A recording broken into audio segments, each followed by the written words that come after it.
चलिए भाई, आरसीसी के आज के लेक्चर में हम लोग पढ़ेंगे डेवलपमेंट लेंथ। सीयर के बारे में लगभग सारा टॉपिक हमने कवर कर लिया था, पर्याप्त न्यूमेरिकल भी लगा लिए थे। देखिए, कॉन्सेप्ट वाले टॉपिक यही सारे हैं। इनके बाद जो है एक एक टॉपिक आएंगे, उनमें कुछ खास चीजें नहीं रहेंगी, एक एक न्यूमेरिकल सबसे लगवाना रहेगा और वो जल्दी ही खत्म होगा। ठीक है ना? मतलब ये मान के चलिए कि ये 2-3 चैप्टर जो हैं आपके, वो आधे से ज्यादा कवर कर जाएंगे और आधे चैप्टर जो होंगे वो बाकी के न्यूमेरिकल आप जितने लगाते जाएंगे उतने ज्यादा है। उनको आप जल्दी इसलिए सीख जाएंगे कि उनमें समझाने वाली चीजें नहीं है, इनमें समझने वाली चीजें ज्यादा है। ठीक है ना? आज हम लोग पढ़ेंगे डेवलपमेंट लेंथ के बारे में। डेवलपमेंट लेंथ क्या होती है, इसको ध्यान से समझिएगा। डेवलपमेंट लेंथ क्या होती है? बड़े बड़े दिग्गज लोग कायदे से नहीं समझ पाए और ना समझा पाए, मैं दोनों बातें कर रहा हूं। बड़े बड़े दिग्गज लोग ना कायदे से समझ पाए ना कायदे से समझा पाए।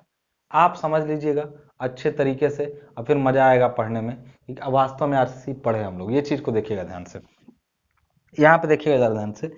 और यहाँ पर एक चीज देखिएगा कि अच्छा, मान लीजिए कोई कंक्रीट है, कंक्रीट का कोई ब्लॉक है, इस टाइप से कंक्रीट का कोई ब्लॉक है। अच्छा, ये तो फिर भी समझ में आ जाएगा, अभी जो समझाने जा रहा हूँ, जो आपका बॉन्ड के बारे में, या जो ये डेवलपमेंट कह रहे हैं, या फिर बॉन्ड स्ट्रेंथ भी इसको हम लोग कह लें, बॉन्ड स्ट्रेंथ भी कह लें।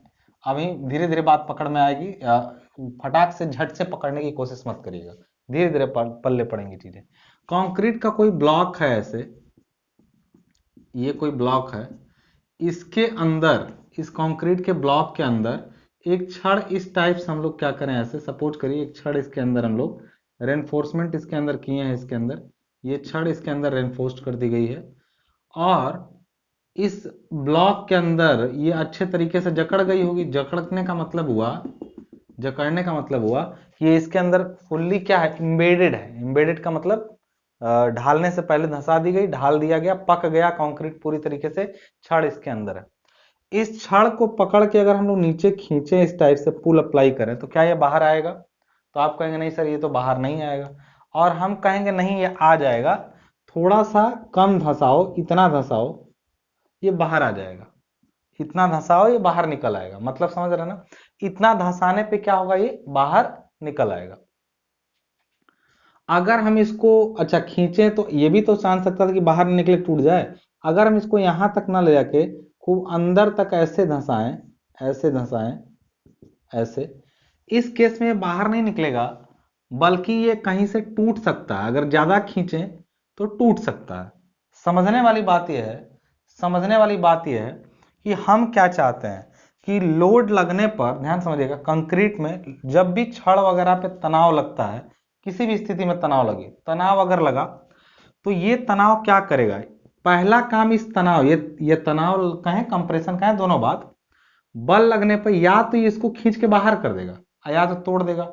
बल को बढ़ाते जाएं, पहले बल लगाएंगे ना तो कुछ नहीं होगा। सपोज ऐसे दीवार में छड़ लगाओ, छड़ को खींचेंगे तो कुछ नहीं होगा, कम बल पे थोड़ा और बल बढ़ाएंगे, कुछ नहीं होगा, थोड़ा और बल बढ़ाएंगे, थोड़ा और एक समय पे बल इतना होगा कि उसके पास दो रास्ते होंगे, या तो वो खींच के तोड़ेगा छड़ को, तो छड़ यहां से कहीं से ब्रेक करके कहीं से भी टूट जाएगी, या तो वो उसको खींच के बाहर निकाल लेगा।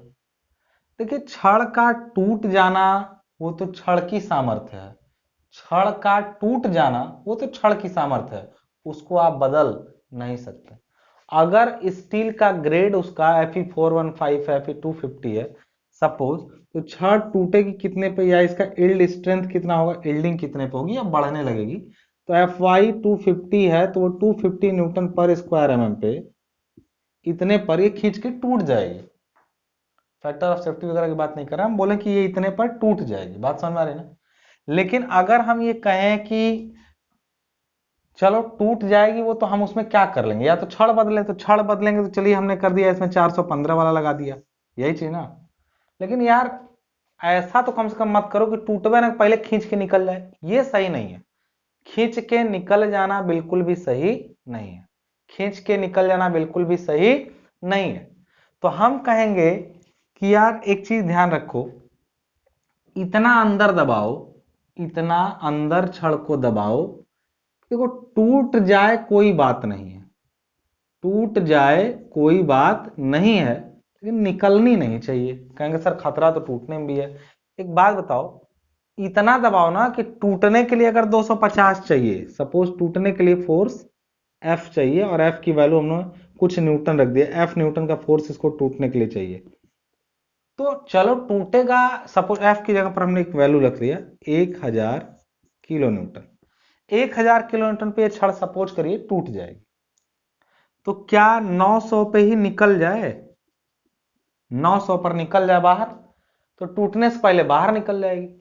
मैटर यहां पे ये दिक्कत कर रहा है कि अगर हमें ज्यादा लोड लगाना है इसके ऊपर, तो हम ये सोचें कि ये टूट भले जाए 1000 पे, लेकिन निकलने के लिए आपको 1100 या 1000 से ज्यादा चाहिए। मतलब निकाल देने के लिए 1100 चाहिए और टूटने के लिए 1000 चाहिए, तो बताइए पहले निकलेगा कि पहले टूटेगा? तो अरे 1000 पर पहुंचेगा तो टूट जाएगा, निकल पाएगा ही नहीं। मतलब हमें इतना अंदर दबा देना है कि टूट भले जाए लेकिन निकले ना। समझिएगा ध्यान से आप। तो छड़ की वो लंबाई जो तनाव बल को सहन करने के लिए, तनाव बल जब लगता है उस पर या कंप्रेशन लगता है, उसको सहन करने के लिए कंक्रीट के अंदर दबाई जाती है, ताकि उसमें तनाव या कंप्रेशन के प्रभाव में अभिलाग का प्रतिबल सीमा से कम हो। अब ये टेक्निकल बात हो गई, नहीं समझ में आया? कहेंगे मतलब सिंपल सी बात है कि ये वो लंबाई होती है जितनी अंदर छड़ को दबा दिया जाए तो वो बॉन्ड में फेल नहीं होगी, भले टेंशन में फेल हो जाए। तो कहेंगे कैसे? तो एक बात बताइए, जब बॉन्ड की बात हम करते हैं तो इसको कौन रोक रहा होगा अंदर? जब ये छड़ ऐसे अंदर गई, कंक्रीट के अंदर दबी, ऐसे दबी, तो छड़, कंक्रीट जो है ना पकता है तो इसको ऐसे पकड़ लेता है छड़ को। जब खींचेंगे ऐसे तो इसके सतह पर, ये जो छड़ है ना इसके चारों तरफ इस सतह पर ऐसे पकड़े रखता है, जकड़े रखता है। खींचेंगे तो स्लाइडिंग होगा और स्लाइडिंग के कारण ही वो उसमें से उखड़ के अलग होती है। तो उसको कहते हैं जकड़ प्रतिबल या अभिलाग प्रतिबल या बॉन्ड स्ट्रेस। क्या कहते हैं? जो इसको पकड़े रखता है कंक्रीट का बल, उसको जकड़ प्रतिबल, अभिलाग प्रतिबल या बॉन्ड स्ट्रेस कहते हैं। बात समझ में आ रही ना? तो हम मान लेते हैं कि ये जो छड़ है इसके प्रति स्क्वायर मिलीमीटर एरिया पर, प्रति स्क्वायर मिलीमीटर एरिया पर, ध्यान समझिए, इस छड़ के प्रति स्क्वायर मिलीमीटर एरिया पर टाउ बीडी फोर्स ले सकता है। अच्छा, कंक्रीट अगर मजबूती से पकड़े तो बॉन्ड उसके अच्छा अच्छा है उसके अंदर, तो थोड़ा सा भी दबा देंगे तो नहीं निकलने देगा। लेकिन कंक्रीट अगर ऐसी रहे जो अच्छे से नहीं पकड़ रही, तब तो ज्यादा अंदर दबाना पड़ेगा। यानी पकड़ कितनी मजबूत होगी वो कंक्रीट के ग्रेड पर भी निर्भर करता है। पकड़ कितनी मजबूत होगी वो कंक्रीट के ग्रेड पर भी निर्भर करता है। बात समझ आ रही ना? तो ये जो इसके अंदर दबाया गया उसकी सतह पर, ये जो इसका गोलाई में सतह है पूरे छड़ का, जो गोलाई में ऐसे सतह है, उस सतह यानी सरफेस पर जो प्रतिबल उत्पन्न होता है इसको खींचते समय, जो अभिलाग यानी जकड़ प्रतिबल होता है, उसको टाउ बीडी से दिखाते हैं। और ये क्या, इसको टाउ बीडी कितना होता है? टाउ बीडी जो होता है वही है आपकी बॉन्ड स्ट्रेस। बॉन्ड स्ट्रेस है, यही क्या है? Tau BD. ये किस पर निर्भर करता है? Depends on grade of concrete, grade of concrete, ये कंक्रीट के ग्रेड पर निर्भर करता है। साथ साथ अच्छा, चिकनी छड़ यानी प्लेन छड़ें जो आती थी पहले, जब छड़ बनती थी तो एकदम सरफेस चिकना रहता था। अब छड़ें खुरदुरी बन रही हैं, तो किसमें पकड़ अच्छी बनेगी? खुरदुरी वाले में ना। तो देखिए टाउ बीडी का जो भी वैल्यू आपको दिया जाएगा कंक्रीट के ग्रेड पर, उसको 60% बढ़ा लीजिएगा यदि छड़ डिफॉर्म्ड वाली हो यानी ट्विस्टेड हो। बात समझ में आ रही ना? कैसे? टाउ बीडी की कुछ वैल्यू दी गई, टाउ बीडी की कुछ वैल्यू दी गई। कैसे? बोला गया कि अगर कंक्रीट का ग्रेड, यहां पर हमने लिखा कंक्रीट ग्रेड, इधर हमने लिखा टाउ बीडी। कंक्रीट ग्रेड अगर M15 हो, M25 हो, सॉरी M20 हो और M25 हो, 30, 35, 40 सब हो सकता है। आपकी किताबों में या एग्जाम में ज्यादा से ज्यादा M30 तक जाएगा, आपकी किताबों में ज्यादा से ज्यादा M30 तक जाएगा, ठीक है ना। तो चलिए M30 तक की कंक्रीट है और बाकी किताब से आप पढ़ भी सकते हैं किताबों से। इसके लिए ये जो सतह पर उत्पन्न जब खींचते हैं तो कितना खिंचाव बर्दाश्त कर सकता है 1 स्क्वायर मिलीमीटर एरिया, तो टाउ बीडी जो होता है इसको न्यूटन पर स्क्वायर एमएम में इसका यूनिट होता है, ये भी स्ट्रेस है न्यूटन पर स्क्वायर एमएम। मतलब छड़ की 1 स्क्वायर मिलीमीटर सतह पर सरकने के लिए कितना बल चाहिए वही टाउ बीडी होता है, और वो बल कंक्रीट उसको दबा के लगाती है। सपोज करिए कि आप इसको WSM मेथड से पढ़ रहे होते, तब ये वैल्यू अलग होती, तब ये वैल्यू होती कितनी, टाउ बीडी की दो वैल्यू को हम लोग अगर WSM से देखें तो होता 0.6, 0.8, 0.9 और लगभग 1 के नियर अबाउट। इसका वैल्यू मैं श्योर नहीं हूं इसलिए नहीं बोल रहा हूं। 0.6 न्यूटन पर स्क्वायर एमएम, 0.8 न्यूटन पर स्क्वायर एमएम और 0.9 न्यूटन पर स्क्वायर, मतलब इकाई एरिया पर जो जकड़ प्रतिबल है उसका वैल्यू है। लेकिन आप इसको WSM से नहीं, किससे पढ़ रहे हैं, LSM से। तो LSM में ये वैल्यू बदलती है और LSM की वैल्यू मैं नीचे लिख दे रहा हूं, ये WSM वाली वैल्यू थी, ये LSM की वैल्यू मैं नीचे लिख दे रहा हूं अगर आपको दिखाई दे रहा हो तो। LSM की वैल्यू होती है 1, 1.2, 1.4 और 1.5। ये वैल्यू होती है टाउ बीडी में जकड़ प्रतिबल में LSM की। बात समझ में आ रही ना। अच्छा, ये जो चीजें हैं 1, 1.2, 1.4 और 1.5, इन ये तो सामान्य प्लेन छड़ों के लिए है। प्लेन छड़ों का मतलब क्या होता है, ऐसी छड़ों के लिए वैल्यू है जिनकी सतह खुरदुरी नहीं, बिल्कुल चिकनी है। अगर खुरदुरी सतह तो tau BD is increased by 60%। बात समझ रहे हैं, टाउ बीडी की वैल्यू 60% तक बढ़ जाती है, टाउ बीडी की वैल्यू 60% तक बढ़ जाती है। तो जो ये 0.6 रहता है वो 0.96 हो जाता है। कैसे, अरे कहेंगे 0.6 में 0.6 तो था ही, आप प्लस 0.6 का 60% और बढ़ा लीजिए, यानी उसका वैल्यू प्लेन छड़ों के लिए 0.6 था तो बढ़ गया 60%। तो इसी 0.6 का 60% ये है, तो पहले इतना था अब इतना और हो जाएगा। तो करेंगे इसको सॉल्व तो आ जाएगा 0.6 प्लस, इसको देखिए 6 6 का 36 यानी 0.36 यानी 0.96 हो गया।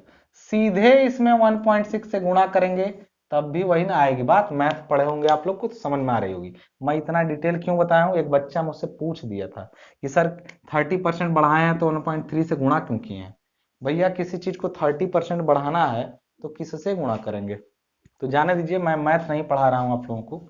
सिंपल सी बात है, वैल्यू 60% तक क्या होती हैं, बढ़ जाती हैं तब जब प्लेन की जगह पर ट्विस्टेड या डिफॉर्म बार हो, HYSD बार हो, तो वैल्यू 60% तक बढ़ जाती हैं।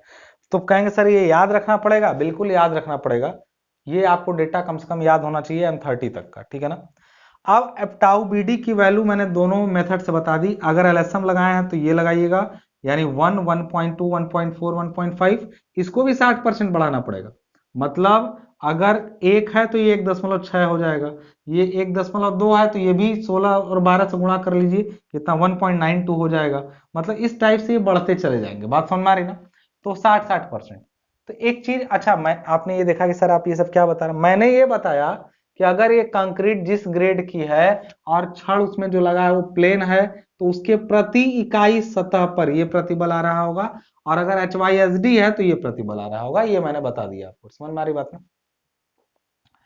तो हम तो ये चाहते थे कि इस पर जो पुल लग रहा है ये तनाव बल ये कम हो, इसकी जकड़ शक्ति ज्यादा हो। मतलब हम ये चाहते थे कि अगर इसकी LD लंबाई इसके अंदर दबी, ये छड़ की लंबाई LD है, अगर छड़ को हम सिलेंडर मान लें, सिलेंडर, तो सिलेंडर की सतह का पूरा एरिया क्या होता है, यानी सरकमफेरेंशियल एरिया ऑफ सिलेंडर, सिलेंडर की वक्र सतह का एरिया वो होता है, इसका वक्र सतह का एरिया 2 पाई आर और इंटू एच होता है। तो ये 2 पाई आर एच क्या होता है, सिलेंडर का 2 pi are into H cylinder का क्या होता है, एरिया होता है। इस एरिया पर प्रतिबल अधिक से अधिक टाउ बीडी हो सकता है। माने इसको अंदर कोई पकड़े हुए है तो कितने एरिया पर पकड़े हुए हैं वो एरिया पता चल जाए। अब प्रति स्क्वायर मिलीमीटर एरिया पर कितना प्रतिबल है वो पता चल जाए, तो पता चल जाए कुल कितने बल से इसको पकड़े हुए हैं, कुल कितने बल से इसको पकड़े हुए। अगर उससे ज्यादा बल लगाएंगे तब निकलेगा, नहीं तो नहीं निकलेगा। तो हम तो ये चाहते हैं कि हमारा जो बल लगे वो खूब ज्यादा लगे, अंदर से जो अंदर से पकड़ प्रतिबल है, अंदर जो उसको पकड़े पड़ा है वो प्रतिबल क्या हो, काफी ज्यादा हो। यानी वो जो ये प्रतिबल है वो काफी ज्यादा होना चाहिए। किससे किससे ज्यादा होना चाहिए, इसके टूटने वाले बल से। टूटेगा कितने पे, टूटता है तब तो देखो पकड़ तो इस एरिया को रहा, ये जो अगल बगल वाला एरिया है, लेकिन जब खींच रहा है तब तो इस एरिया पर फाड़ेगा ना। जब टूटेगा तो ही क्रॉस सेक्शन ना कट जाएगा, इसको ऐसे पकड़ के खींचा जाए तो क्रॉस सेक्शन पर बल पड़ेगा, लेकिन आई जब ऊपर सतह से पकड़ा जाए तो ये इसके ऊपर, तो जो क्रॉस सेक्शन है उस एरिया पर प्रतिबल कितना काम कर रहा है। तो क्रॉस सेक्शनल एरिया पर जो प्रतिबल है वो है 0.87 Fy इंटू क्या हो जाएगा, पाई बाई 4 फाई स्क्वायर। नहीं समझे कैसे, नहीं समझे, रुकिए भाई मैं लिख देता हूं इसको फिर से। हमने कहा इस सेंटेंस को अच्छे तरीके से समझिएगा। मैंने लिखा bond strength must be greater than tensile strength. कोई भी छड़ जो कंक्रीट के अंदर दबी गई है वो इतना मजबूती से दबा रहना चाहिए कि भले ही टूट जाए, क्योंकि टूटने के बारे में तो हम सोच ही चुके हैं, हम तो ऐसा लगाएंगे टूटेगी नहीं, लेकिन निकले ना, क्योंकि अगर सरक गई कंक्रीट में से तो सब बेकार हो जाएगा, नाश हो जाएगा।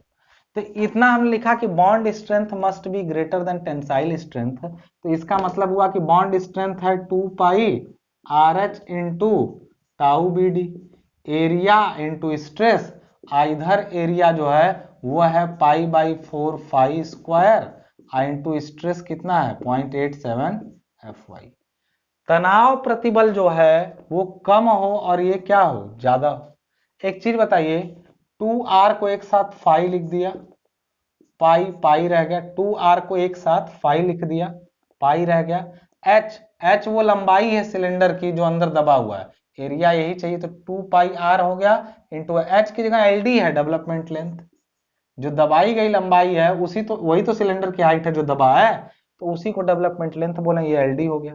दिस होल और in this tau B D should be greater than this value pi by 4 phi square into 0.87 Fy।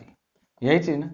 एक चीज बताइएगा जरा, ध्यान से समझिएगा इस चीज को अभी जो मैं कहने जा रहा हूं।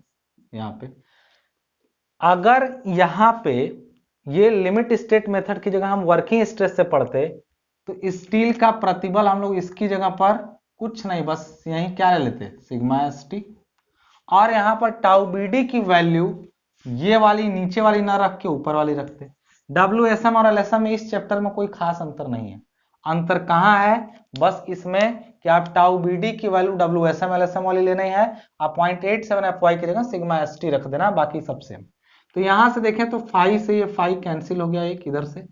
अब यहां पर अगर LD को लिखें कि LD क्या होगा, इस पाई से पाई भी कैंसिल हो गया, तो LD बराबर क्या हुआ, तो वहां पर देखेंगे LD शुड बी, यहाँ पे LD should be greater than 0.87 Fy 0.87 Fy।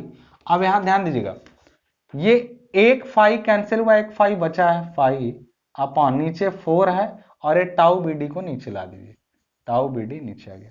मतलब ये जो एल डी है यानी डेवलपमेंट लेंथ है वो कितना अंदर होना चाहिए, इससे ज्यादा होना चाहिए। एल डी जो है ये मिनिमम एम्बेडेड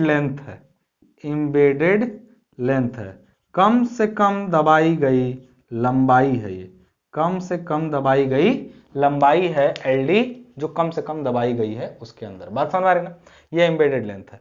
आपको कैसे पता चलेगा कि कितना दबाएं कि न सरके, तो कहेंगे हम कि एक बात बताओ, कितना दबाएं कि न सरके, तो इस पर छोटा छोटा क्वेश्चन भी आपकी किताब में दिया, आप वहां से भी लगा सकते हैं। बस इतना ध्यान रखो कि WSM में यहाँ 0.87 FY रखना। टाउ बीडी की वैल्यू बढ़ेगी। टाउ बीडी क्या है? पकड़ प्रतिबल, जकड़ प्रतिबल।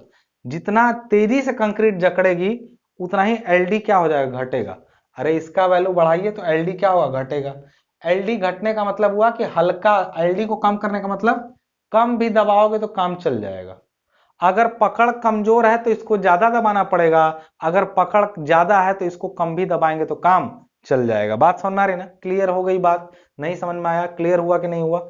बस हमने यहां किया क्या इस डेरिवेशन में? हमने ये किया कि तनाव बल जो लग रहा है वो कम होना चाहिए या बराबर होना चाहिए। किससे? जकड़ प्रतिबल से। यही बात हमने यहां पे किया, यानी LD should be greater than 0.87 FY5 upon 4 tau BD. In case, ये अगर कंप्रेशन है, इन केस ऑफ कंप्रेशन, अगर हम लोग यहीं पर लिखें, ये तो हमने लिख दिया, in case of compression, in case of compression tau BD is increased by 25%। Tau BD 25% तक बढ़ सकता है, बढ़ जाता है। कोई चीज कंक्रीट के अंदर दबी है, उसको खींचेंगे तो वो उतना अच्छे से नहीं रोक पाएगा, लेकिन अगर दबाएंगे ना तो वो रोक लेगा। यानी दबाव में पकड़ अच्छी है, मतलब हमारा हाथ है ऐसे, इसको खींच के निकालना आसान है, लेकिन सोचिए कि इधर दबा कैसे निकाल रहे हैं, तो दबाव में भी सरक सकता है ऐसे, लेकिन पकड़ हमारी दबाव में ज्यादा मजबूत है, इसलिए पकड़ प्रतिबल भी दबाव में ज्यादा होता है। तो इस केस में ध्यान रखिएगा 25% जब इंक्रीज करेगा तो जो फार्मूला होता है एलडी का,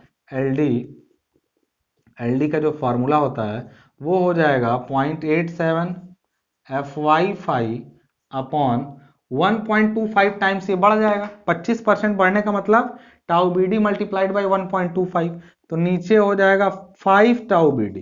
कैसे हुआ है? अपना गणित चेक करिए। 4 में यहीं 1.25 से मल्टीप्लाई करेंगे तो ये मिलके इसके साथ 5 हो जाएगा। तो फॉर्मूला कंप्रेशन के लिए हो जाएगा LD should be greater than 0.87 FY upon 5 tau BD, और यहां पर टेंशन के लिए हो जाएगा 0.87 FY 5 अपॉन 4 टाउ बीडी। बात समझ में आ रही ना? तो ये आपका था किसका फॉर्मूला? इन चीजों का। अभी तक बस इतना ही समझे हैं, इतना ही बस समझे हैं हम लोग, क्या कि किसी भी कंक्रीट के उसको, मतलब उसकी बात करें, अगर कंक्रीट के ब्लॉक वगैरह में अगर छड़ दबा रहे तो उस छड़ को हिसाब किताब से रोकना जरूरी है, और रोके रखने के लिए कम से कम इतनी लंबाई दबी होनी चाहिए। ये जो अभी तक आप पढ़ रहे थे वो बॉन्ड स्ट्रेंथ में पहला होता है जो डायरेक्ट बॉन्ड।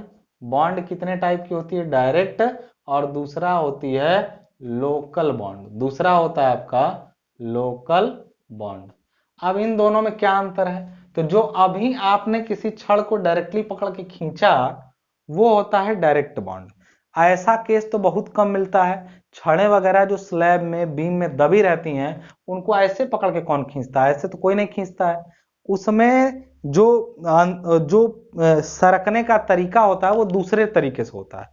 तो जब किसी फ्लेक्चरल मेंबर में, फ्लेक्चरल मेंबर मतलब बीम में, स्लैब में, इन चीजों में जो वो फेल्योर होता है, बॉन्ड फेल्योर होता है, वो डायरेक्ट बॉन्ड के कारण नहीं होता है, वो लोकल बॉन्ड के कारण होता है। वो कैसे होता है अभी बात करेंगे। अभी हम लोग बात किए हैं डायरेक्ट बॉन्ड के बारे में। डायरेक्ट बॉन्ड ये होता है जो अभी पढ़े हैं, वो डायरेक्ट बॉन्ड है। डायरेक्ट बॉन्ड में किसी भी छड़ वगैरह पर डायरेक्टली उस पर तनाव या कंप्रेशन बल लगता है, जबकि लोकल बॉन्ड में तनाव बलों में अंतर के कारण ऐसा होता है। अब ये कैसे होता है थोड़ी देर बाद हम बात करते हैं, पहले डायरेक्ट बॉन्ड को खत्म करें। हमारे सामने क्वेश्चन दिया गया है कि 16 मिलीमीटर फाई के एक इस्पातीय छड़ का एक, अभी हमने क्या टॉपिक पढ़ा? Direct bond. बात समझ में आ रही ना? किताब में ना खाली चैप्टर का नाम दे दिया है इसका कि डायरेक्ट बॉन्ड और डेवलपमेंट लेंथ के बारे में। इसको डिटेल में समझाने के लिए नहीं बताया, मैं इसलिए पढ़ा दे रहा हूँ, किताबों में है और आप कहेंगे सर पढ़ाए नहीं, लेकिन सिलेबस में आपके दिया नहीं इसको। लेकिन ये भी सच्चाई है एक कि बिना इसके आपका आरसीसी कंप्लीट भी नहीं हो पाएगा, बिना इसके आरसीसी कंप्लीट नहीं हो पाएगा। पता नहीं क्यों सिलेबस में उल्टा सीधा, और दूसरे सिलेबस में इस चैप्टर को डब्ल्यूएसएम से बताने के लिए बोला है, ये गलत बात है। अब एलएसएम से सब पढ़ा, पूरा डिजाइन एलएसएम से हो, ये चैप्टर डब्ल्यूएसएम से हो, ऐसा संभव नहीं है। तो मैं आपको डब्ल्यूएसएम का हिंट करते ही जा रहा हूँ, फार्मूले में क्या चेंजिंग होगी वो मैंने आपको बता दिया, डब्ल्यूएसएम में एलएसएम में क्या अलग है वो भी मैंने आपको बताया। हम लेके एलएसएम को ही चलेंगे, अब डब्ल्यूएसएम को खाली हवा की तरह लेते चलिए। बोला है 16 मिलीमीटर फाई के एक इस्पाती छड़ का एक हुक, सपोर्ट करिए यही छड़ है, इसका ही एक हुक है, ऐसे ऐसे एक हुक है इसका, ऐसे सीमेंट कंक्रीट 1 2 4 में, चलिए इसी को मान लेते हैं कि ये 1 2 4 का क्या है, कंक्रीट है, में 150 मिलीमीटर की गहराई तक दबाया गया, यानी एलडी की वैल्यू कितनी दे दिया है, 150 मिलीमीटर गहराई तक एलडी का वैल्यू, एलडी मतलब ये 150 mm दबाया गया है, मैं न्यूमेरिकल की बात कर रहा हूँ, दबाया गया। हुक पर कितना अधिकतम बल लगाया जा सकता है, मतलब हुक पर जब बल लगाएंगे ऐसे तो वो कितना लगाया जा सकता है, यदि अनुगे अभिलाग प्रतिबल टाउ बीडी का मान 1 न्यूटन हो। देखिए कंक्रीट का जो ये रेशियो दिया है 1 2 का 4, ये M15 ग्रेड का रेशियो होता है। अगर आपने कंक्रीट टेक्नोलॉजी पढ़ा होगा तो आपको मैंने ग्रेड बताया था कि ग्रेड में रेशियो, चलिए नहीं भी मालूम रहेगा तो हमें कौन सा M15 के लिए डब्ल्यूएसएम से देखें तो 0.6 है, एलएसएम से देखें तो 1 है। छड़ का कोई ग्रेड मेंशन नहीं है, छड़ का ग्रेड कहीं भी इसमें मेंशन नहीं है, तो आप इसको प्लेन मान के करेंगे, अगर नहीं दिया है तो प्लेन मान लीजिए, ठीक है ना। उसके लिए टाउ बीडी की वैल्यू ये लें कि ये लें, भैया हम एलएसएम से लगाने जा रहे हैं तो हम नीचे वाला लेंगे 1, अगर हम डब्ल्यूएसएम से लगाते तो ये लगाते। तो हम लोग यहाँ पे करेंगे क्या, एग्जाम में देगा तो क्या करेंगे, एग्जाम में जब कुछ नहीं बोलेगा तो आप एलएसएम लगाइएगा, जब बोलेगा कुछ तब डब्ल्यूएसएम लगाइएगा, बात समझ में आ रही ना। जब बोलेगा कि डब्ल्यूएसएम से लगाइए, नहीं तो आपको एलएसएम से करना, वैसे अब बोलेगा नहीं वो। तो एक बात बताइए, इस पर कितना बल पी लगाया जा सकता है, अरे पी तो इतना लगाया जा सकता है कि सरके ना, मतलब ये जितना रजिस्ट करेगा उतना ही पी लगा सकते हैं। क्या सरकने की बात है, टूटने की नहीं, टूटने वाला स्ट्रेस को कहीं मेंशन ही नहीं किया है, इसलिए हम भी उसकी कोई बात नहीं कर रहे हैं। तो हम लोग इतना जानते हैं कि इस पर पी लगेगा तो ये सरक के निकल जाएगा, तो पी जो होना चाहिए वो हमेशा कम होना चाहिए, किससे, जितना जकड़ प्रतिबल, और जकड़ प्रतिबल का मतलब, अच्छा बोला है कि इस पर कितना अधिकतम भार लटकाया जा सकता है, तो इतना ही लटकाओ कि उखड़े ना इसमें से, कितने पे उखड़ेगा, तो अधिकतम जो प्रतिबल इस पर आ रहा है वो गुणा इसका एरिया, एरिया इंटू स्ट्रेस ही तो पूरा बल है, वो बल जिस पर ये उखड़ जाएगा, तो यहां पर लिखेंगे एरिया इंटू स्ट्रेस, एरिया कितना है तो लिखेंगे एरिया होता है 2 पाई आर एच, यानी 2 पाई, अब पाई और 2 आर को एक साथ लेके फाई, ध्यान समझिएगा, पाई फाई, और ये हो गया आपका क्या, सरकमफ्रेंस इंटू एलडी कर दिए तो ये पूरा एरिया, एरिया इंटू हमने कर दिया टाउ बी डी, तो ये गया कुल बल। ये कुल बल है जो उसको जकड़े हुए है, और जो लटकाया गया बल हो ना वो जकड़ बल से कम होना चाहिए या उसके बराबर हो सकता है, पी उससे ज्यादा नहीं हो सकता। यानी पी ज्यादा से ज्यादा कितना लटकाया जा सकता है, तो पाई फाई का वैल्यू कितना एरिया है छड़ का 16 mm, एलडी 150 mm की गहराई तक है, टाउ बीडी 1 है। इस पूरे को सॉल्व कर दीजिए कैलकुलेटर पे, वैल्यू क्या आ रही है जरा देखिए सब लोग की कितना है, तो आ रहा है आपका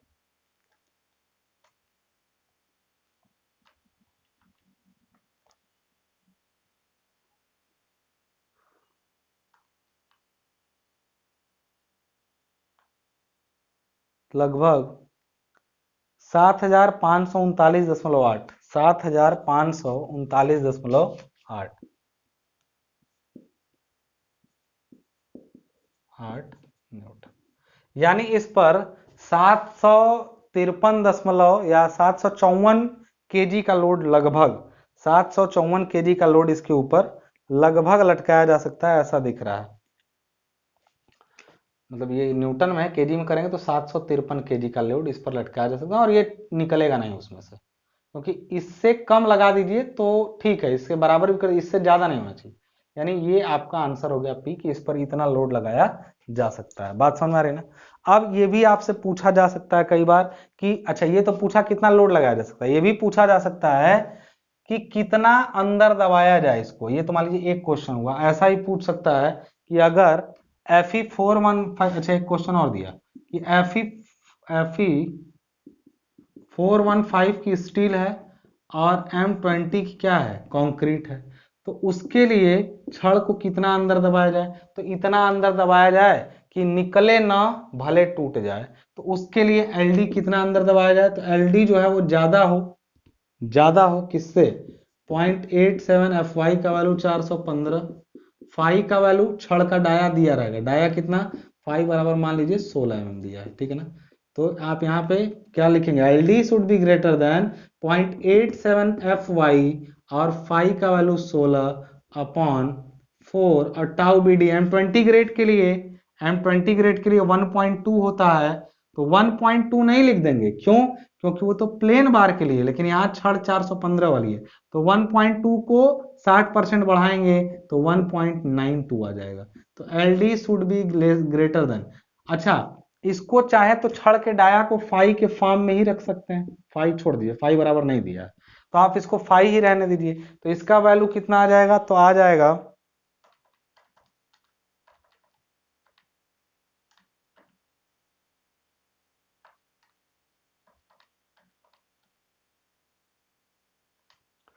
47.5। इसका वैल्यू कितना आ जा रहा है, 47.5। मतलब आप सुने होंगे कि किसी छड़ को कितना अंदर दबाया जाए, तो 47.5, मतलब 5 उसका डायमीटर है, तो 47 टाइम्स ऑफ डायमीटर धंसा दीजिए, वो बाहर नहीं आएगा।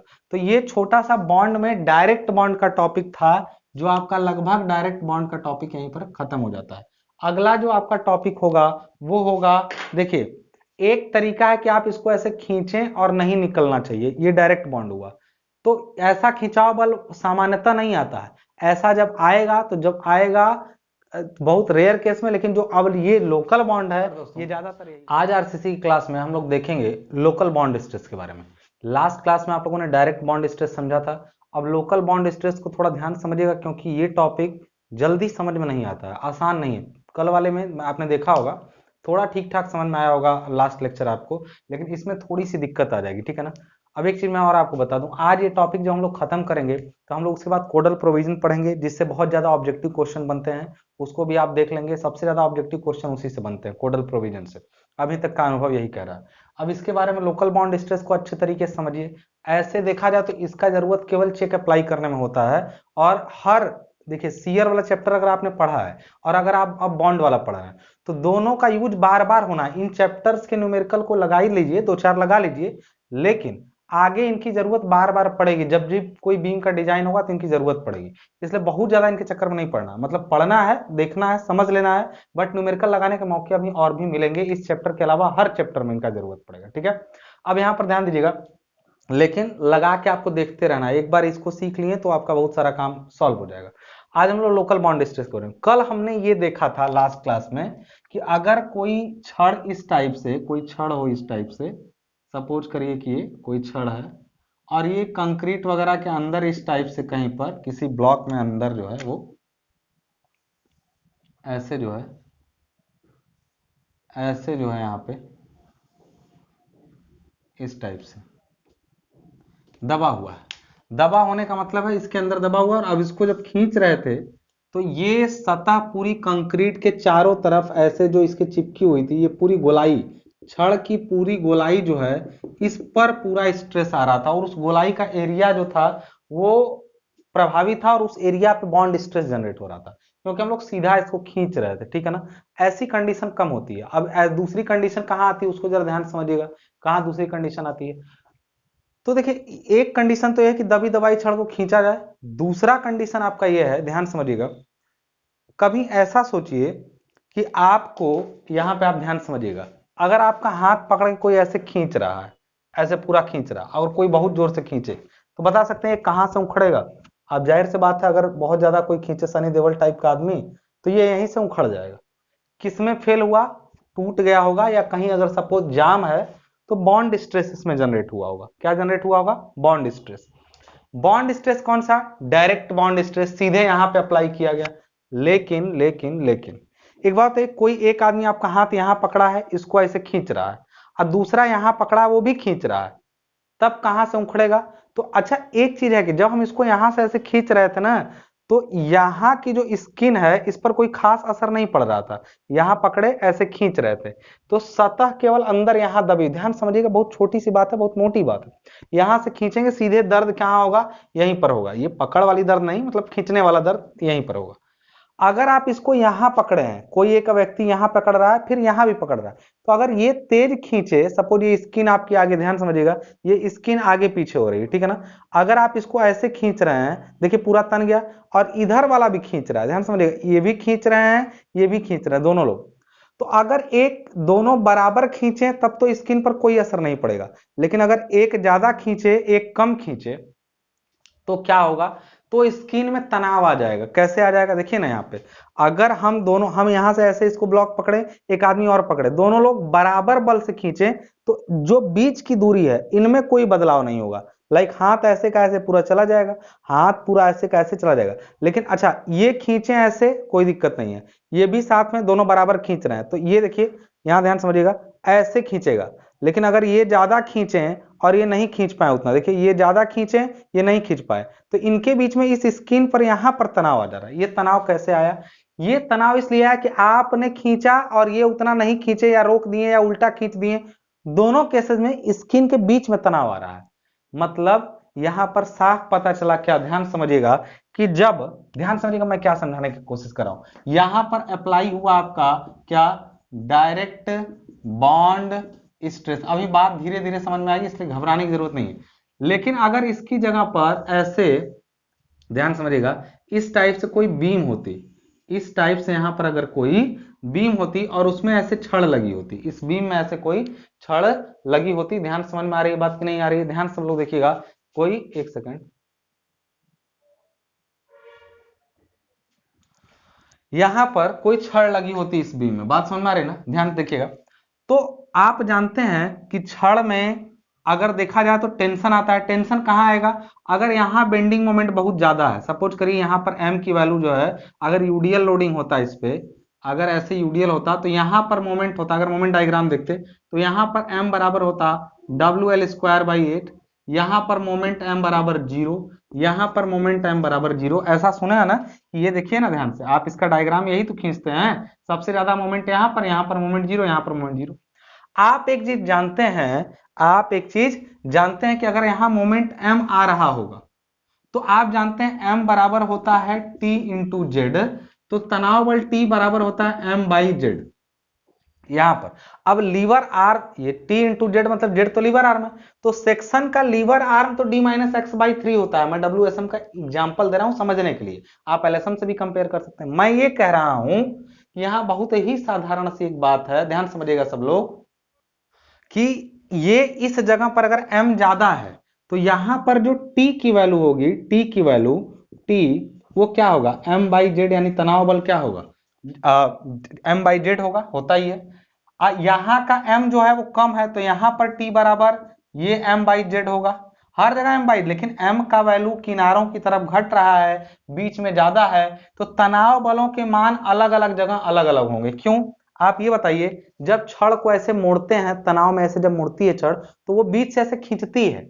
अच्छा कोई इसको तोड़ रहे हैं तो ये यहीं से क्यों टूट रहा है? बीच से ही क्यों टूटता है? क्योंकि बीच में तनाव ज्यादा होता है, वहीं पे खींच के, कोई भी ऐसी चीज ना उसको ऐसे मोड़िए, या मांस मांस को लेकर ऐसे मोड़िए, तो बीच से ही टूटेगा, क्योंकि वहां तनाव का मान क्या है? ज्यादा है, और किनारों की तरफ तनाव का मान कम घट रहा है। इसका मतलब है कि बीम के हर सेक्शन पर तनाव बल का मान अलग अलग है। मैंने बोला ना कि ये जब खींच रहे थे और ये खींच रहे, तो ये 4 से खींचे, ये भी 4 से खींचते, तो दोनों 4 लेके चले जाते ऐसे, इस बीच के असर पे कोई असर नहीं पड़ता। लेकिन अगर ये 4 से खींचे और ये 2 से खींचे, तो बीच में ही सरकने लगेगा। कैसे? देखिएगा कैसे, यहाँ पे ये जो छड़ें लगी हुई है इसके अंदर, जब यहां पर T1 लगेगा, इस जगह पर T2, इस जगह पर T3, हर जगह पर तनाव बलों में क्या है? अंतर है।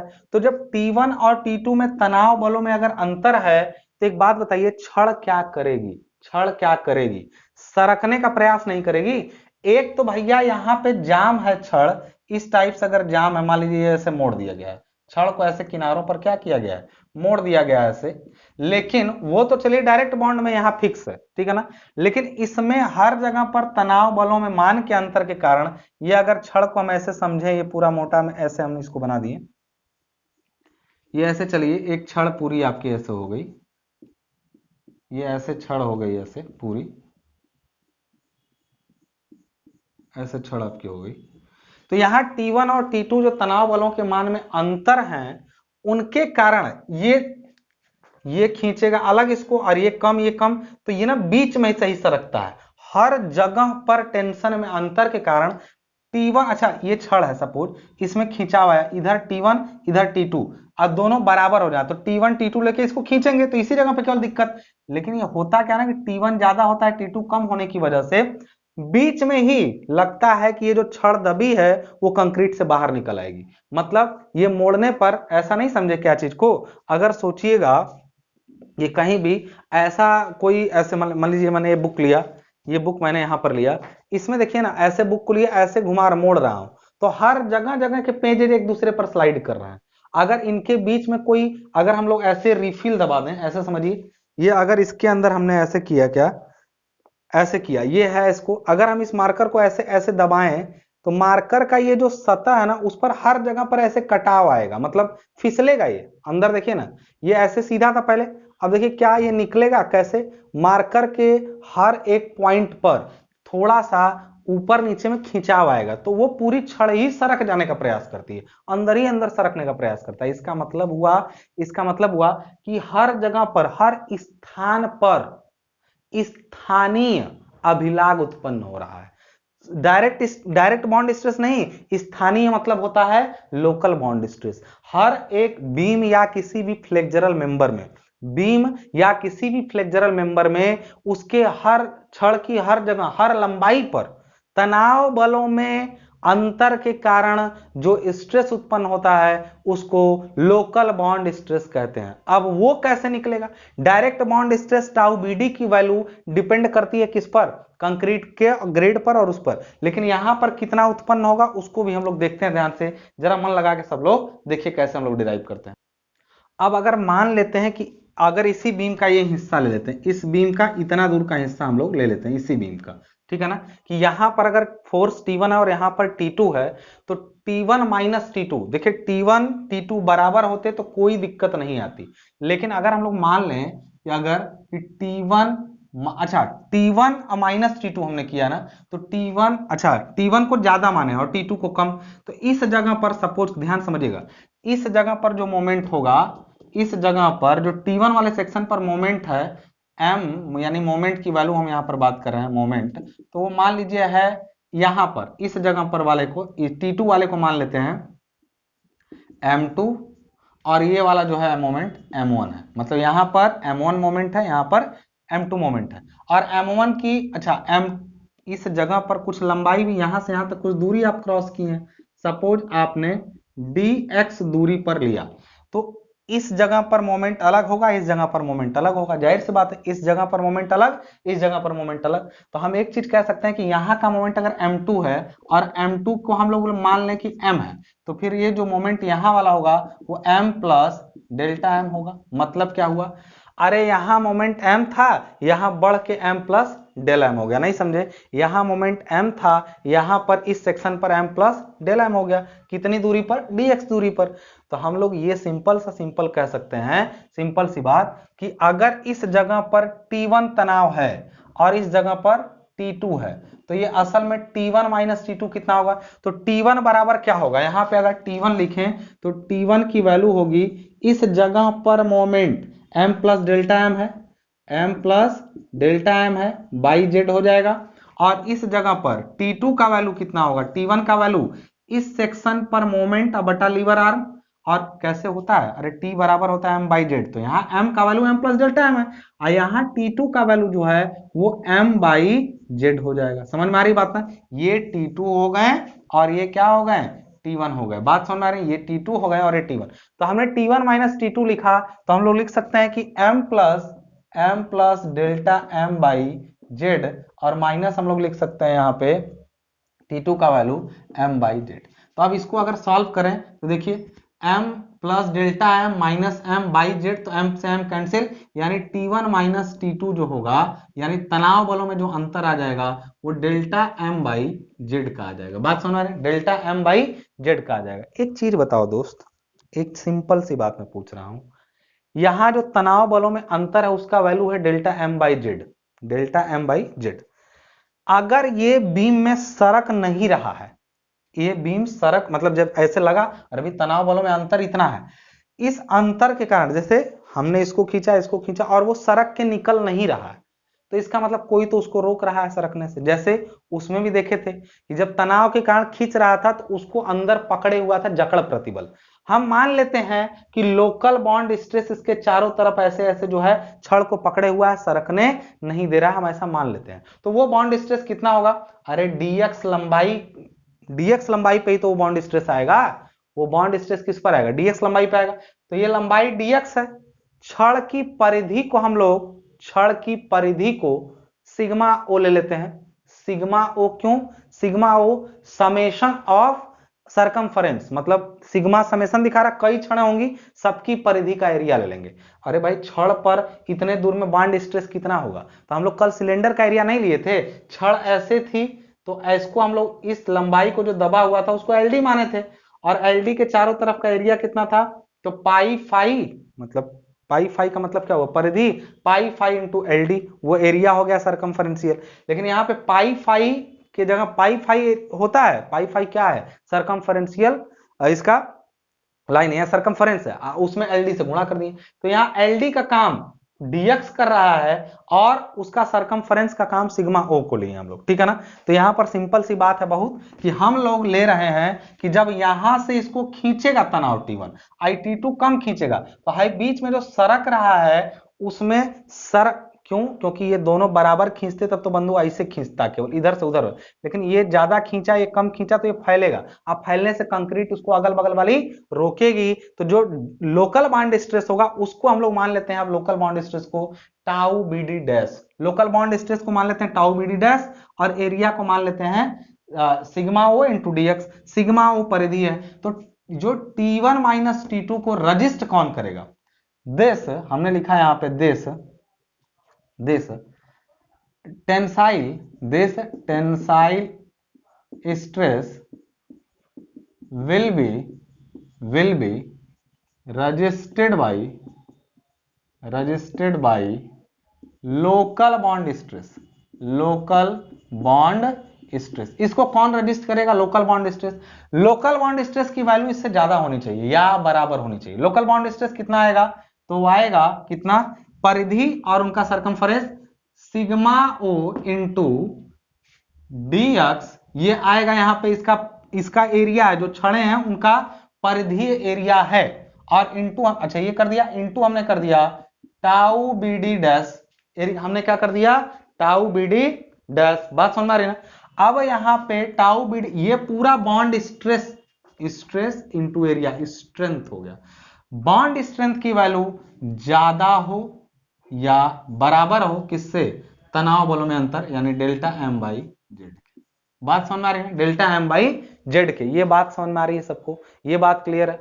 यहां से हम लोग क्या क्या करेंगे, इससे कई निचोड़ निकलेगा, अब अगर हम लोग local bond stress tau BD की वैल्यू यहीं से निकालें, टाउ बीडी की वैल्यू तो कितना हो जाएगा, it should be greater than tau BD dash, यानी उत्पन्न अभिलाग प्रतिबल ज्यादा होना चाहिए किससे, sigma M by Z high है तो सिग्मा ओ, ध्यान रखिएगा हम लोग ऐसे कर लेते हैं, सिग्मा एम बाई इसको डीएक्स कर देते हैं ऐसे, सिग्मा एम इस डीएक्स को नीचे लाएं, तो यहां क्या क्या और बचा है, यहां पर ध्यान दीजिएगा 1 बाई, और ये क्या है सिग्मा ओ आई इंटू, अच्छा देखिए सिग्मा एम के साथ हमने डीएक्स को नीचे ले दिया, ये जेड को हमने यहां ला दिया, यही चीज ना, जेड और ये एक साथ हो गए और ये डीएक्स नीचे आ गया। ये बताइए टाउ बीडी जो है डैश वो ज्यादा या बराबर होना चाहिए, ये del M by del X DM by DX, rate of change of bending moment है, ये rate of change of bending moment है, तो ये कहीं ना कहीं किसको रिप्रेजेंट कर रहा है, शियर फोर्स को, तो ये पूरा शियर फोर्स हो गया, तो नीचे आ गया V sigma O into Z. कहेंगे इससे क्या होगा, इससे किताबों में ना डायरेक्ट बॉन्ड को भी टाउ बीडी दिखाया है और लोकल बॉन्ड को भी टाउ बीडी। बच्चे कंफ्यूज हैं, पूरा किताब बहुत ही कंफ्यूजिंग है आपकी, इसलिए इसको ध्यान से रखिएगा। ये टाउ बीडी डैश कौन सा स्ट्रेस है? ये है आपका लोकल बॉन्ड स्ट्रेस। मतलब जो जगह जगह पर बॉन्ड स्ट्रेस उत्पन्न हो रही है उस टाउ बीडी डैश का वैल्यू डिपेंड करता है सेक्शन में शियर फोर्स पर और वहां पे परिधीय सरकमफरेंस और इनटू लीवर आर्म पे। बात समझ में आ रही ना? अब एक चीज यहीं पर लगे हाथ और समझ लीजिए क्या कि चलिए देखिए, ये एक चीज आपके सामने आई कि लोकल बॉन्ड स्ट्रेस की वैल्यू ये होती है, लोकल बॉन्ड स्ट्रेस की वैल्यू ये होती है। एक बात आपने यहां पर समझ लिया, यहां पे सिग्मा ओ क्या है? यहां पर सिग्मा ओ सभी क्षणों का, मतलब एक क्षण का नहीं, सभी क्षणों का सरकमफरेंस है, और उसमें सिग्मा लगाने का मतलब हुआ कि वो सभी क्षणों का समेशन ऑफ सरकमफरेंस है। बात समझ में आ रही ना? अब इसके साथ में लगे हाथ, जैसे एक चीज डिराइव हुआ कि किसी जगह पर लोकल बॉन्ड स्ट्रेस की वैल्यू ये होती है। अब हम लोग देखिए ध्यान से क्या करते हैं, इससे करने के लिए मिटा देते हैं, जरा इसको समझते हैं किसको। अगर ये वाला डिराइवेशन आपने समझ लिया है, जो लोग नोट करना चाहें वो लोग नोट कर लें, अदरवाइज स्क्रीनशॉट अगर मिलने लायक है, हो सकता है आप में अलाउ ना हो, तो आप इसको रोक करके नोट कर लीजिए, फिर इसके आगे की कहानी हम लोग अभी बढ़ाते हैं। रोक के नोट करिए सब लोग। अब देखिए, इतना हम लोग गेन कर चुके थे अभी के डेरिवेशन से, और ये किसकी वैल्यू है? ये लोकल बॉन्ड स्ट्रेस की वैल्यू है, इस चीज का ध्यान रहे। देखिए, हो सकता है कि आज के लेक्चर के बाद भी आप उस स्तर तक चीजों को ना समझ पाए। कुछ लोग उसमें पड़े होंगे चक्कर में कि सर हमारा हमको समझ में नहीं आ रहा, तो एक बार में तो नहीं आएगा, एक बार में, लेकिन जब कभी आप जूनियर इंजीनियर के एग्जाम की तैयारी करेंगे, तब जब एकदम घुमा करके क्वेश्चन पूछना शुरू करेगा ना, तब आपके कॉन्सेप्ट की बड़ी डिमांड होगी। आज शायद ये उतना आपके लिए इंपॉर्टेंट ना हो जो मैं बता रहा हूं, अंत में एक चीज बताऊंगा उसी से काम आपका हो जाएगा, अंत में जो चीज बताऊंगा उसी से आपका काम हो जाएगा। लेकिन अभी के डेट में, आज के डेट में इस चीज का ध्यान रखिएगा कि आज नहीं तो कल जरूरत बहुत जबरदस्त पड़ने वाली है। तो जो बॉन्ड का मेन कॉन्सेप्ट है, किताबों में उतने अच्छे से क्लियर नहीं किया है, इसलिए ध्यान से लेक्चर को सुनने का प्रयास करिए। कोई भी बिना लेक्चर सुने या बहुत एनालिसिस किए नहीं समझ पाएगा। बस समझिए कि बहुत दिनों की साधना है तब आप समझ पा रहे हैं, या आप कहीं मैं बहुत चैलेंज नहीं करता हूं, लेकिन आप थोड़ा सा पढ़ के देखिएगा कहीं और कि बॉन्ड स्ट्रेस आपको समझ में आ रहा है, लोकल बॉन्ड स्ट्रेस, तो आप यहां पर ध्यान दीजिएगा। टाउ बीडी डैश का वैल्यू v बाई सिग्मा ये हमने निकाला। अच्छा, हम ये चाहते हैं, हमने ये देखा कि बॉन्ड स्ट्रेस की वैल्यू ना टाउ बीडी जो होती है, टाउ बीडी जो होता है वो अलग अलग ग्रेड के लिए अलग अलग होता है। जैसे M15 के लिए, M20 के लिए, M25 के लिए इसका वैल्यू फिक्स है 1, 1.2, 1.4। स्ट्रेस क्या होता है? अगर किसी स्टील का स्ट्रेस 250 न्यूटन पर स्क्वायर एमएम है, तो इसका मतलब है कि वो स्टील 250 से ज्यादा बल नहीं ले सकती है। यानी बॉन्ड स्ट्रेस की वैल्यू अगर इतना है, तो बॉन्ड स्ट्रेस अधिकतम इतना झेल सकता है, कोई भी कंक्रीट का जिसमें जो छड़ वगैरह इतना झेल सकता है। तो क्या जो किसी जगह पर लोकल बॉन्ड स्ट्रेस जनरेट हो रहा है वो इससे ज्यादा हो सकता है? यानी एक चीज दोस्त क्लियर रखना कि फॉर सेफ्टी, अब जो मैं किताबों में डेरिवेशन हो सकता है दूसरे तरीके से करें, मैं जो बता रहा हूं उसको समझिए। हम एक चीज जानते हैं, सिंपल एक बात, कि for safety, safety tau BD dash should not exceed, या कहें बढ़ना नहीं चाहिए, या कहें कि कम होना या बराबर होना चाहिए किससे? Actual bond stress tau BD से। Actual bond stress tau BD से कम हो लोकल वाला, क्योंकि लोकल जगह जगह पे जो जनरेट हो रहा है वो इस सीमा से कम होना चाहिए, इस सीमा से कम होना चाहिए। तो इसकी वैल्यू ये है, लेकिन इसकी वैल्यू जो टाउ बीडी की वैल्यू है वो पहले हम लोग निकाले तो हैं 0.87 Fy 5/4 टाउ बीडी, ये नहीं निकाले हम लोग निकाले हैं। देखिए कैसे निकालते हैं, तो हम लोग इसका वैल्यू तो ये निकाले हैं, लेकिन इसका वैल्यू भी पहले निकाले हैं। कैसे? याद करिए कि इसका वैल्यू कैसे निकाला गया था, मैं साइड में दिखा दूं फिर से वहां पे। अगेन हम लोग देखते हैं, अगेन टाउ बीडी की वैल्यू, तो हम लोग जानते हैं एक चीज हमने डिराइव किया था कि एलडी बराबर लिखा था हमने 0.87 Fy, ध्यान दीजिएगा 0.87 Fy 5/4 टाउ बीडी। ये फार्मूला हमने पिछली क्लास में निकाल लिया था। उसमें ये टाउ बीडी था तो वो डायरेक्ट बॉन्ड स्ट्रेस था। तो यहीं से अगर इसको इधर कर दें, टाउ बीडी को यहां ला दें, टाउ बीडी को यहां ला दें, और एलडी को क्या करें, यहां ला दें, एलडी को हम लोग यहां पर ला दें, तो इसका मतलब हुआ कि ये डायरेक्ट बॉन्ड स्ट्रेस की वैल्यू हो गई, ये डायरेक्ट वाले की वैल्यू हो गई। अर्थ ये निकला, अर्थ ये निकला कि ये जो पूरा हिसाब है ये तो इससे कम होना चाहिए, मतलब इससे पूरा कम होना चाहिए। इसलिए हम लोग, या ऐसे हम लोग कह दें कि वी नो दैट, हमने यहां पर लिखा क्या, वी नो दैट, हम लोग ये चीज जानते हैं कि ऐसा होता है। हालांकि इसको इस फॉर्मेट में लिखना भी उतना सही नहीं है। इस फॉर्मेट में लिखना क्यों नहीं सही है हम बता रहे हैं। वी नो दैट में हम इसको ऐसे मत लिखिए, क्योंकि अगर आप ऐसे लिखेंगे फिर कन्वर्ट करेंगे तो आप ही कंफ्यूज होंगे कैसे कन्वर्ट, तो हम सीधा ही लेके चल रहे हैं। ये आया कहां से था जरा याद करिए, ये आया कहां से था, मैं बताता हूं कहां से आया था।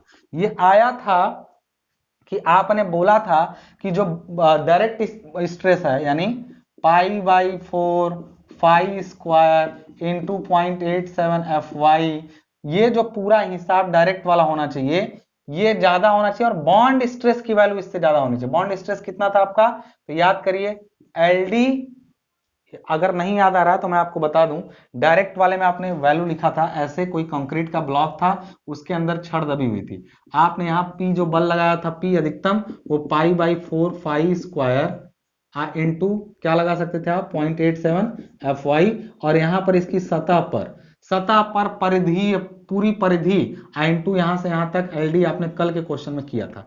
तो ये पूरा जो लंबाई है और इसका एरिया है, एरिया कितना होगा, तो परिधि गुणा लंबाई होगा एरिया। परिधि कितना होगा, तो परिधि तो वही ना, सिग्मा ओ कहें, या इसको आप ऐसे कहें कि पाई फाई ही तो इसका परिधि होगा, 2 पाई आर कहें pi phi, pi phi L D into tau B D. ऐसा आपने किया था, ये बॉन्ड वाला है और ये टेंशन वाला है, और यहीं पे आपने लिखा था कि एल डी पाई फाई और इंटू टाउ बी डी, इसी से आपने निकाला था। कैसे, फाई से फाई आपने काट दिया था, याद करिए फाई से फाई काटा था, और यहाँ पे एल डी बराबर आया था 0.87 FY, एक फाई अपन 4 हाइट टाउ बी डी को नीचे ले गए थे आप, इसी से तो आया था। तो अब इसको दूसरे प्रारूप में लिखते हैं, वो ना लिख के टाउ बी डी की नई वैल्यू कैसे लिखेंगे, टाउ बी डी बराबर, ये टाउ बी डी की वैल्यू ज्यादा या बराबर, तो हम इसको बराबर के लेकर चलते हैं कि tau B D direct form में क्या आता है। अभी तो हम लोग लिख ही दिए थे कि टाउ बी डी बराबर हमने लिखा था, अभी लिख के दिखाया था आपको, एफ वाई इंटू 5/4 और इंटू एल डी, क्योंकि एल डी बराबर ये था, हमने ये यही काम, बस वही फॉर्मूले को हम लिख रहे हैं। टाउ बी डी बराबर हाई क्या है दोस्त, अभी काट नहीं रहे, बस हम एक ही नया चीज करेंगे, इसमें काटेंगे नहीं। इस पूरे को एरिया ऑफ स्टील यानी एएसटी लिख सकते हैं, है ही वो area of steel, AST into 0.87 FY upon ये छड़ का परिधि है, यानी यही तो सिग्मा हो कुल छड़ों की परिधि, और ये कहां चला गया आपका LD। बस हम इसका प्रारूप चेंज किए, टाउ बीडी में ऐसा आ रहा था 0.875, हमने क्या कर दिया इस फॉर्मेट में ला दिया। फॉर्मेट ऐसा लाया हूं, क्यों लाया हूं हमें रीजन समझ में आ जाएगा। तो हम लोग जान गए कि डायरेक्ट बॉन्ड स्ट्रेस की वैल्यू होती है ये आपका कौन सा है, ये है डायरेक्ट, ये कौन सा है, ये वाला, ये है लोकल, और सेफ्टी के लिए बोली जा रहा है कि this should be less than this, तो हम इसको यानी V by sigma O Z should be less than और equal to this AST into ये क्या है 0.87 FY अपॉन, ध्यान समझिएगा 0.87 FY AST, और यहाँ पे हमने लिख दिया sigma O into LD। Sigma O से सिग्मा ओ कैंसिल हो जाएगा, यहाँ पे क्लियर होगी बात। यानी यहाँ पर ये कह सकते हैं कि LD इधर ला दिए, शुड बी लेस देन और इक्वल टू, किताबों में डेरिवेशन देख लीजिएगा फिर इसको भी समझ लीजिएगा।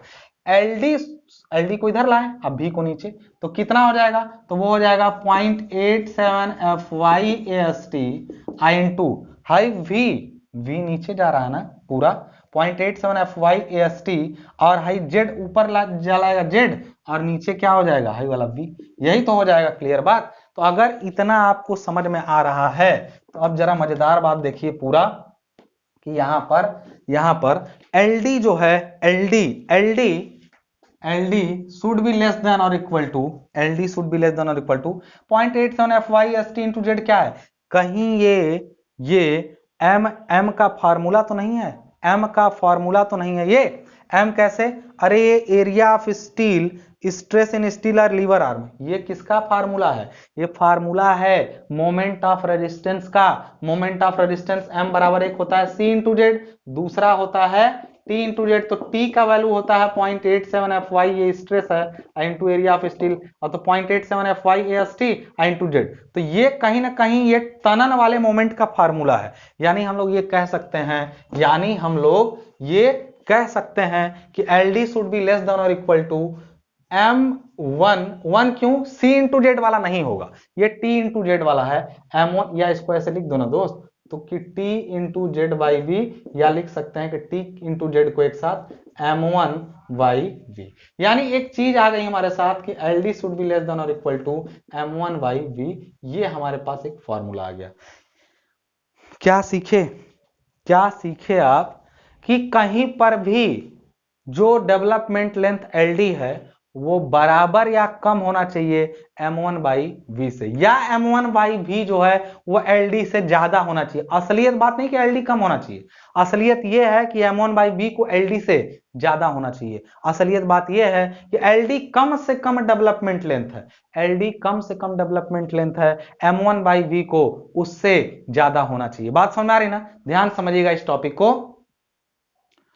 इसका सीधा सा अर्थ है कि एक कंडीशन आई है कि ऐसा होना चाहिए, और ये किसी भी बीम में अगर बॉन्ड में फेल नहीं होना है किसी बीम को, तो ये कंडीशन है। अब कंडीशन क्या होती है, तो एलडी क्या होता है, अगर आप ध्यान समझेंगे कि डेवलपमेंट लेंथ क्या होती है, तो अगर मैं इसको डेराइवेशन जल्दी करा सकता हूँ, फटाक से हो जाएगा, बट मैं कुछ चीजें समझाते हुए कर रहा हूँ, और वो समझने वाली चीज क्या है उसको जरा ध्यान समझिएगा। अगर मैं बात करूं कि एक बीम है, नीचे समझिएगा, उसको हमें नीचे करना है, एक बीम है ऐसे, राइट,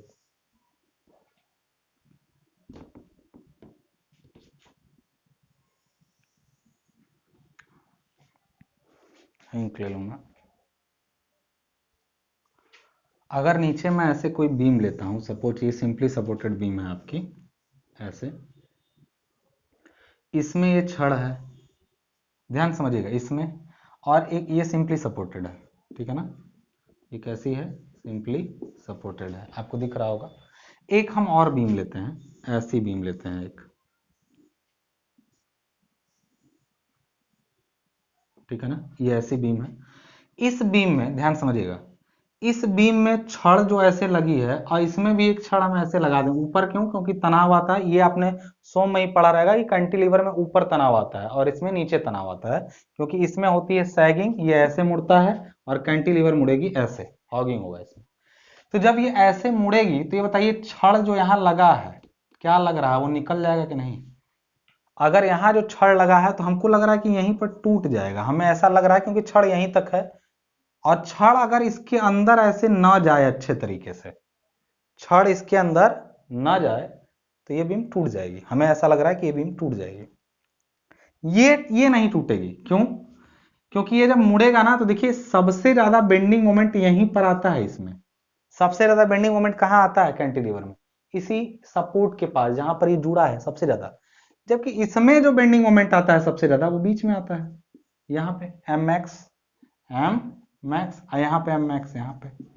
तो जहां पर बेंडिंग मोमेंट सबसे ज्यादा होता है, वहां तनाव भी सबसे ज्यादा होगा, और यहाँ पे तनाव सबसे ज्यादा बीच में, किनारों की तरफ तनाव क्या होगा, घटेगा, कैंटिलीवर टूटेगी यहां से और ये टूटेगा यहां से, ऐसा बिल्कुल है। तो इसीलिए जहां तनाव ज्यादा रहता है उसके अगल बगल, मतलब तनाव यहां है तो इधर भी और इधर भी पर्याप्त लंबाई में, अच्छा ये ऐसे मोड़ने पे ये लग रहा है ना, ऐसा हो सकता है, ऐसा हो सकता है कि छड़ अगर यहीं तक इसमें दबी रहे, इतना ही छड़ रहा है, ये यहां से गया यहीं खत्म हो गया, सपोज करिए ऐसे, तो हो सकता है ये ऐसे गिरे, पूरी बीम छड़ ऐसे निकली रहे, छड़ तो यहाँ पर्याप्त दबी है, तो ये जब बीम ऐसे इस पर लोड लगेगा और ये मुड़ेगी ना, तो इसी में से सड़क के छड़ रह जाएगा, वैसे को वैसे निकला, बीम निकल के बाहर हो गई। क्यों निकली, क्योंकि छड़ उसके अंदर पर्याप्त लंबाई तक नहीं दबा था। अगर ये पर्याप्त लंबाई तक दबता तो छड़ मोड़ करके निकलती नहीं, बात समझ, टूटने की बात बाद में, निकलती नहीं, हम अभी निकलने की बात कर रहे हैं। अगर इसमें भी अंदर पूरा ना दबाए तो भी दिक्कत है कि पूरा बीम मुड़े और छड़ इसको लेके निकल आए बाहर, ये भी एक डाउट है। तो मतलब जहां पर मोमेंट ज्यादा आता है उसके इधर भी पर्याप्त लंबाई दबी होनी चाहिए, जबकि सिंपली सपोर्टेड में ऑलरेडी रहता है, यहां तनाव ज्यादा आ रहा है तो इसके इधर और इसके इधर तो छड़ दबी हुई है, ऑलरेडी बीम ही है तो दबी हुई है।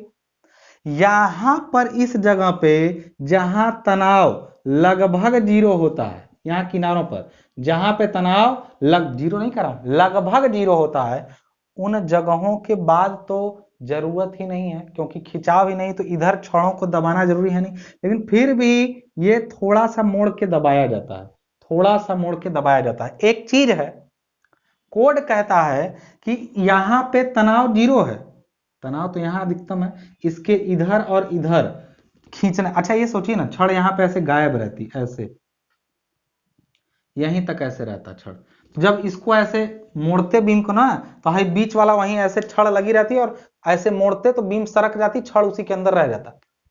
छड़ पर्याप्त यहां तक जाके ऐसे मुड़े, तब जाके मजा आता है कि हाँ भैया अब निकलेगा नहीं। सुंदर बात यह है कि अगर जहां जरूरत नहीं भी है, उसके बाद भी थोड़ा सा छड़ को हल्का सा ऐसे मोड़ के दबाया जाता है। इस अतिरिक्त लंबाई को कहते हैं हम लोग एनकरेज लेंथ। क्या कहते हैं? एनकरेज लेंथ कहते हैं इस अतिरिक्त लंबाई को। कहेंगे एनकरेज लेंथ कहां दिया जाता है? बीम के सिरों पर दिया जाता है। इसका वैल्यू एनकरेज लेंथ को दिखाते हैं हम लोग, एनकरेज लेंथ को हम लोग दिखाते हैं एल नॉट से। ये कम से कम 12 फाई या एलडी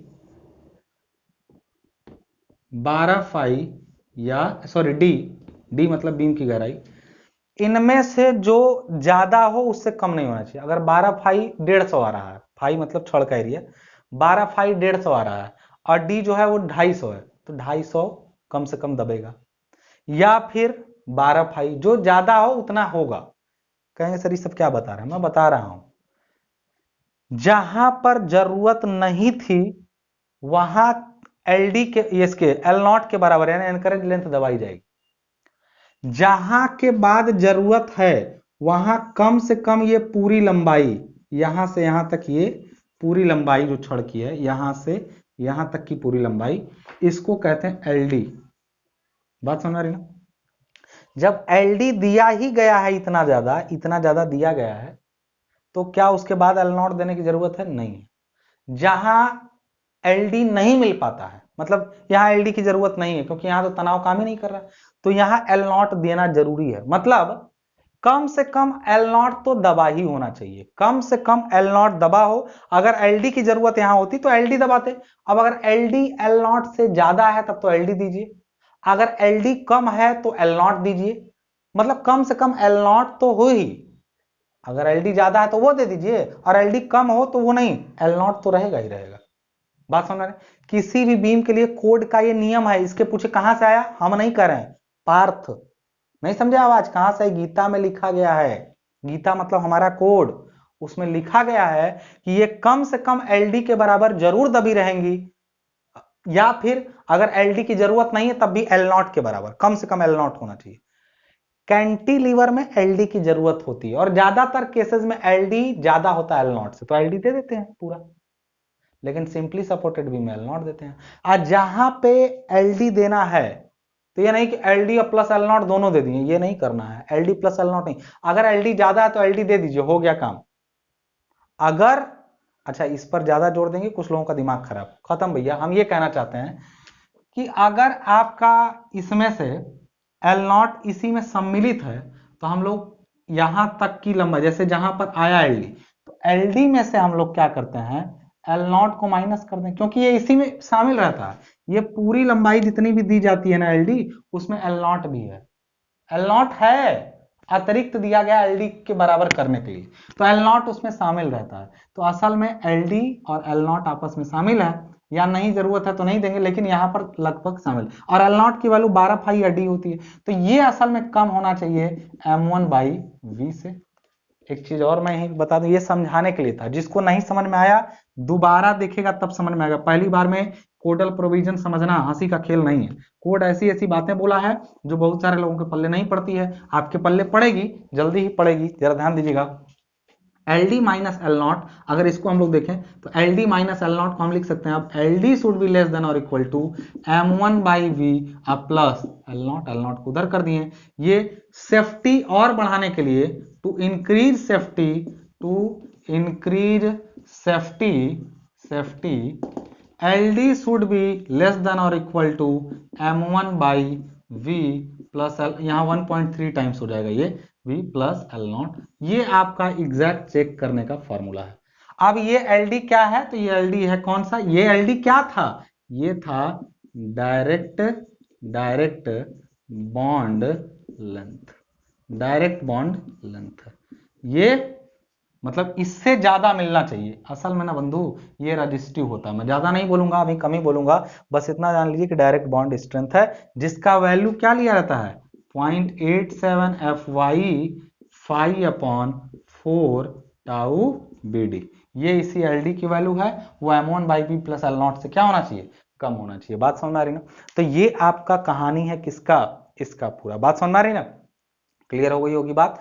तो ये चेक करना, आपको केवल इसी फार्मूले से मतलब है, इसी फार्मूले से। कोई भी बीम में आएगा कि देखिए बॉन्ड में सेफ है कि नहीं, तो ये कंडीशन सेटिस्फाई कर रही है तो सेफ है। और यहाँ एल नॉट कितना है, ये होगा कम से कम 12 फाई या डी जो ज्यादा हो, यानी ग्रेटर 1 लिया जाएगा, ये जो ज्यादा हो इनमें से वही ले लिया जाएगा एल नॉट की वैल्यू।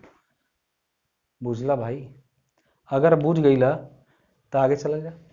अब आगे क्या है कहानी, यहां पे समझिएगा जरा ध्यान से कि ये कंडीशन सेटिस्फाई करने वाली बीम ही सही है, नहीं तो नहीं सही है। और अगर नहीं सेटिस्फाई होगी तो क्या करेंगे वो बताएंगे। अगर कोई बीम नहीं सेट, आज केवल डेराइवेशन समझे हम लोग, न्यूमेरिकल हर बीम में आएगा। जब भी किसी बीम का डिजाइन करेंगे इसका न्यूमेरिकल आएगा, ये चेक करना पड़ेगा आपको। बीम को डिजाइन करने के बाद चेक करना पड़ेगा। सीयर में, जैसे सीयर में चेक कर रहे थे कि सीयर में सेफ है कि नहीं, नहीं तो दे रहे थे स्टीरअप और ये सब, इसमें भी बार बार चेक करना पड़ेगा सेफ है कि नहीं। नहीं सेफ होगा तो तरीका मैं बताता हूं, सिंपल सा तरीका होगा कि फाई को कम करना पड़ेगा।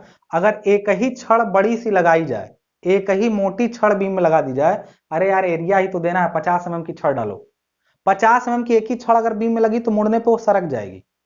लेकिन अगर 12-12 mm की कई छड़ें लगी हैं तो वो जल्दी सरक के नहीं निकलेंगी। यही तरीका है। तो जब भी बॉन्ड फेलियर होता है तो फाई की वैल्यू को क्या कर लिया जाता है, कम कर लिया जाता है। बात समझ में आ रही है।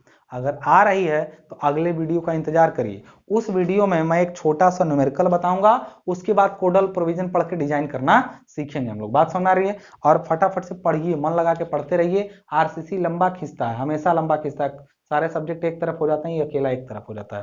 ठीक है ना। तो थोड़ा अगले वीडियो